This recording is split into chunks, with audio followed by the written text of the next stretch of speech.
పర్యావరణ దినోత్సవం సందర్భంగా అందరం ప్లెడ్జ్ చేద్దాము, ప్రతిజ్ఞ చేద్దాము. తెలుగులో ఉంది, సో నేను చదువుతాను, దాన్ని ఫాలో అవ్వండి అందరూ.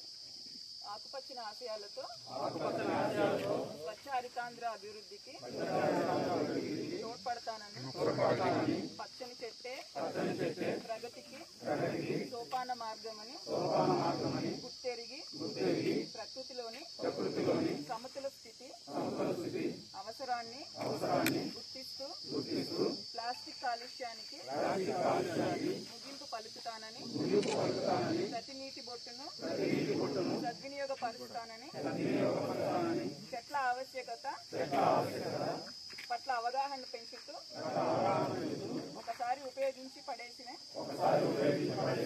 ప్లాస్టిక్ నియంత్రణలో భాగస్వామినవుతానని, జీవనక్షయం